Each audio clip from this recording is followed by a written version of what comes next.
Hello everyone, I am Tacet, and today we're going to be going over the Gems of War 4-Leaf Clover event in which the Leprechaun is added to the game. This is the first event of version 4.2. Unfortunately, nothing is really too relevant with that, mainly because we're not getting any of the new status effects, but we're still getting some somewhat decent troops, as we'll see right over here. So as far as the Arcane Trait Stone, the green-purple is used to trait a bunch of various things that have empowered. Green-purple, for whatever reason, has an absurd amount of things that have the empowered trait, which allows you to start with full mana on that specific troop, and pretty much every single one of them is a good utility, including the Leprechaun himself. Later on in the game, you put it on something like a Kraken for his extra damage that it does. But as far as this troop, it's yet another gold-related troop. They've been adding quite a few of these recently, and they just keep getting better and better. This one's not as good as the Egg Thief, though it could be a possible replacement for Greed, given that they both have the exact same mana. Plus, they both have the Empowered trait. But as far as what it does, it explodes a bunch of green at a boost ratio of 10-to-1 on your gold for how many additional greens it does. Though do keep in mind, since it's just exploding green, the default amount of explosions is pretty much going to be every single one on the board, particularly once you get it maxed, assuming you have that high of a magic. Other than that, it also ends up giving you 20 gold every single time to get you closer towards your max capacity, and as I mentioned, he does have empowered, and he does have a natural +1 onto his green, and a little bit of greedy in case you need to go close the distance. Overall, it's going to be pretty decent, given that it's basically a first turn explosion. That's a lot of free mana that you could potentially get right off of the very first turn, plus you're by default getting some gold. You don't even necessarily need to use this on a gold team, you can just simply use it as a very cheap mana accumulation. This is only a ultra rare, so it's going to be very easy to obtain. Of course, you can just get it this week for 300 glory, but even if it wasn't this week and it was just in the drop table at a later time, it is super good just as a cheap early game explosion. So highly advised to go get this thing. Very nice. It's first turn explosions pretty much for a gigantic amount of mana accumulation. Of course, several patches ago they did nerf explosions down to 50% mana accumulation, but it's still pretty good overall. As far as the event objectives, we have 10% to, we have 10% to all dragons as well as 10% to all fae.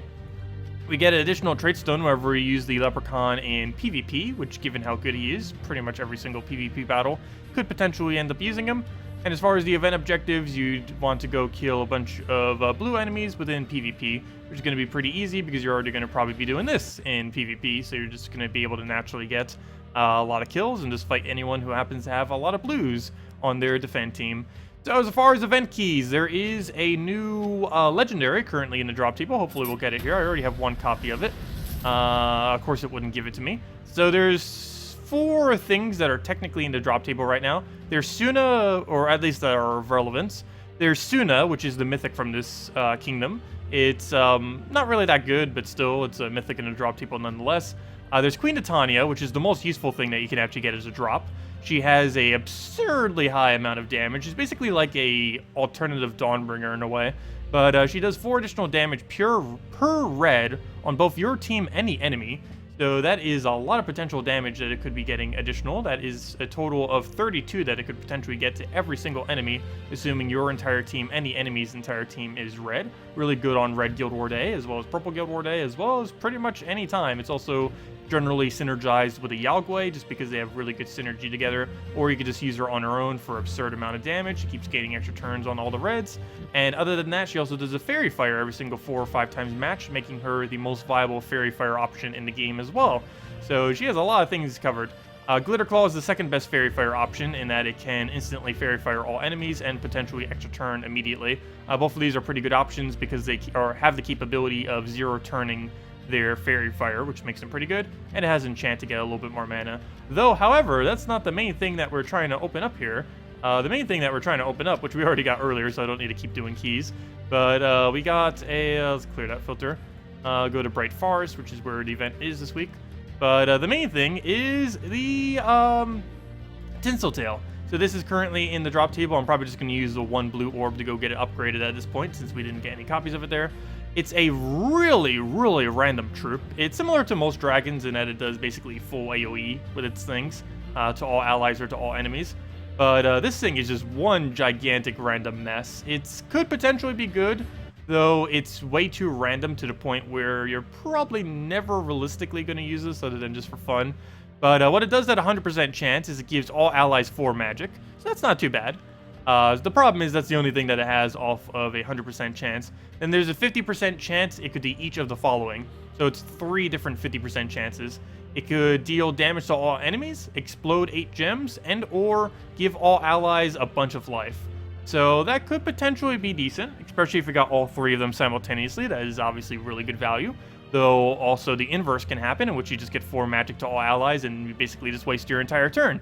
So it's a little bit of a hit or miss kind of troop. It reminds me a little bit of Fizzbang in that it has that 0.5% chance or that 50% chance to get the explosion. Otherwise, whatever else it does is basically going to be irrelevant.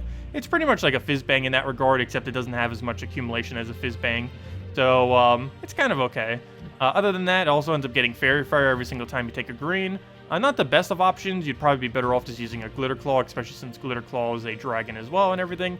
So you'd most likely get away better with Glitter Claw, but still it does have that Fairy Fire option.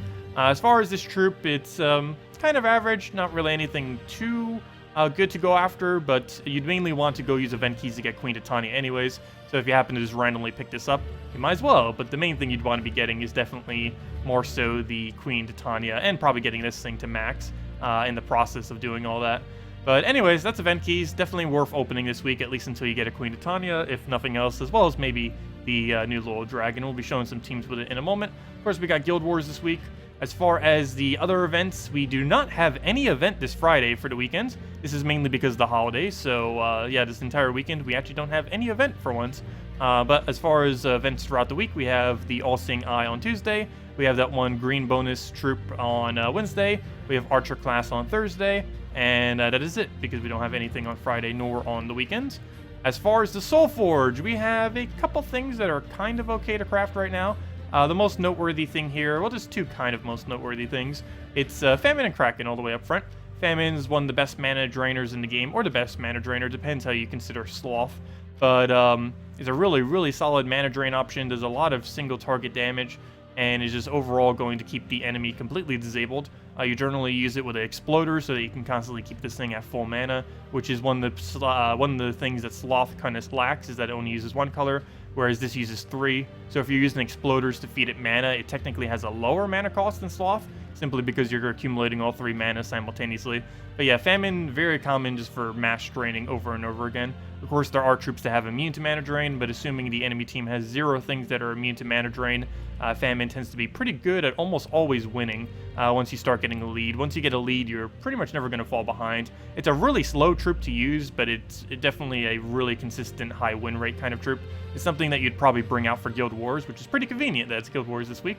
That's one of the main things that you would end up using it for. Every other location would probably be too slow, and in the case of things like Delves, the stats are too high for him to bother being viable. You're better off just using a Cockatrice, assuming brown or yellow is available. Anyways, the other thing that's somewhat relevant is Kraken. Kraken, not only is his trait stones available this week, but he's also just a good troop in general. Does a pretty decent amount of damage to the backline, creates some color of specifically blue, and the main thing that it gets used for is this 35% chance to devour. And the way that it deals its damage, it can hit through barrier because it does the damage then the devour roll, unlike some other troops that do it the other way around. So even if they have barrier on their last slot, you'll still have the 35% chance to devour them, assuming that they do not have immune. But other than that, the other main thing that Kraken tends to get used for is how good of extra turn value it has. Not only does it gain 2 HP every single turn for itself, but it also gets to do 3 damage to every single enemy, so 12 damage total, assuming they still have all 4. And that's pretty much it. The only other few are basically the Guild War kind of colored ones, if you really want to go for it, such as Scorpius for brown Guild War, or Undyne for blue, though generally I would personally never really use either of them.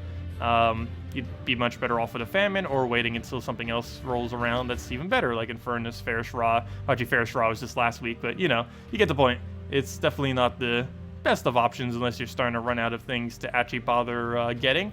But anyways, let's go into PvP, mess around with a couple things. So first things first, let's actually go with, not that team. Well, first, let's go with the Archer team real quick. So we have the Archer team right here. As you kind of saw earlier, or actually they brought it back up right here. There isn't really much to use for the event on Thursday. There's really 2 ways to go about it. The team that we're using here, which is Dawnbringer Triple Hour Rider, this works because this has a boost ratio per every yellow on our team, so we're getting 2 additional damage per each, so 6 additional damage. Well, technically 8 if you count the Dawnbringer itself. But not only that, but these Owl Riders also have a +1 yellow, so we're actually getting 3 additional yellow for a total of 4 with this specific banner, all into our Dawnbringer just so we can get it at a quicker rate. Assuming you don't have Dawnbringer, you replace it with Mang, you change up the banner to go into Mang, and then you put Thorn Knight into second slot, and that'd be your team. Mang, Thorn Knight, double Owl Rider. If you really wanted to, you could even replace out one of those Owl Riders so you don't have 2 and just put a later an Aerial there too, with a Thorn Knight in second. And that'd pretty much be your team. Thorn Knight's nice because it does have an entangle, so you don't need to worry about them doing skulls. So even if you weren't using Titan, you might not even necessarily die, simply because you could just use the entangle to keep yourself alive. Though, of course, using Titan Mang is one of the easiest ways. You could literally just be using that and take out all of the battles in the current state of the game, so works out quite nicely. But anyways, let me go change to an actual team. So this is... of course, the standard key team. The main difference here is that we replaced out Greed with a Leprechaun. Is it better than using a Greed there? Yes and no. It's better in that it's good against low stats. It's worse in that it's bad against high stats. So basically, if you're planning on doing something that has a relatively mid-range to lower durability, you'd want to use the Leprechaun. If you're using something that's pretty much endgame stats or delves or something like that, you'd probably still want to stick with the Greed. Alternatively, you could also end up replacing out the Egg Thief, but I don't know, I like Egg Thief too much to really get rid of it and part ways with it, so I don't know, I feel like this works. Get our Explosion in there, get our other thing down, and basically just double cycle it like that. And as long as they have the lower stats, we would have plenty enough to be able to kill them with that. So he'll just do his thing, kill it out again. Yeah, if we tried going into higher stats, the biggest issue with this thing is it has a lot lower of a gold start. So even if we go into something like this that has slightly higher, we should still be able to have enough stats. But if we start going into something that has like really endgame stats, like similar to our own, it's not really going to be able to kill it out too effectively, at least not from an immediate pace. As you can see, we're only currently at 60. We are using Thief right now, so we are getting that extra little bit of gold per turn. But even right here, I would question if we even have enough damage to such a degree that I kind of just have to pass the turn. And even here, that might not even be enough. And no, it is not. So as you can see, it's one of the biggest issues that it really has, is that initial little bit of time. It does not have any gold whatsoever. Once you get it going, it starts getting into that same rhythm. The main big benefit that it has is just the starting gold, of course. But overall, I do have to say I personally do prefer using the Greed teams. We could try putting a Greed into this, though I personally still feel like that would just kind of be a waste to the whole concept of the team. But yeah, it's an alternative to be using with it. It's definitely a nice, interesting addition, but unless you're specifically running against low stat stuff, I wouldn't really bother with it. Though if you happen to be running against low stats, you would win quicker compared to a normal key team. So even when you're doing the initial pet battles, if you're using a key team for pet battles, you might want to consider for the first 4 or 5 battles, do it like that, and then finally switch over to Greed. It would go a little bit quicker, and for how little bit of time it would take to change them out, it probably would be quicker overall. But anyways, let's go over the other two that we have set up here. Neither of these are going to be anything too over the top, just because the Tinseltail is kind of average, really random. But we're going to be messing around with 2 different teams. First up, we're going to be going with Web Spinner, Mountain Crusher, Green Seer, and the Tinseltail. The whole premise of this is we do get a Fairy Fire every green. So basically, we just want to go and loop Web Spinner infinitely into just winning. So that is our game plan. We'll just go and do this apparently onto brown or yellow. We'll do it on brown. We've done it on red too. And basically just keep spamming this. We get a Fairy Fire every single green. This is currently the only thing that can specifically do it on green. And how did that? Not extra turns. But we'll let him do his thing. Screw this back down again. Come on, Web Spinner. You have one job. Keep getting extra turns. As you can see, his entire team's Fairy Fired. Fairy Fire makes you do 50% more spell damage to the enemy. So we could just completely crush it. And while it looks like we didn't use that troop at all, we did use it for the Fairy Fire in order to kill everything out. And also, since Web Spinner's up front, assuming they can be poisoned, we'd also be doing triple the amount of skull damage to them every single time we hit them. And as you can see here, we have generous people sending their team to a bunch of blues. But anyways, Magic Dragon time. So here's one where we're basically going to be utilizing the magic aspect of him. We're also going to be using the Leprechaun, because we can use Leprechaun in absolutely any team we want. Doesn't specifically have to be a gold team. So actually, I say that, though. This team slightly is a gold team in that it has Bronze Lock Pistol. But it's not really like the whole main component of it. But we'll go, and ideally with Bronze Lock Pistol, whatever currently has Fairy Fire, but for whatever reason, there's like 0 green currently on the board, so we haven't currently taken one. But we'll get the mana here, just kill that out. Should be enough. Almost. There we go. And now we can start casting this ability. We haven't gotten a single one out yet, but of course it'll do a 50% chance of each one of these 3 things, each one of them having their own individual 50% roll, and it will guarantee do 4 magic. So let's see what it does here. So right there, it looks like it did the 4 magic, and it did the explosion. I think those are the only 2.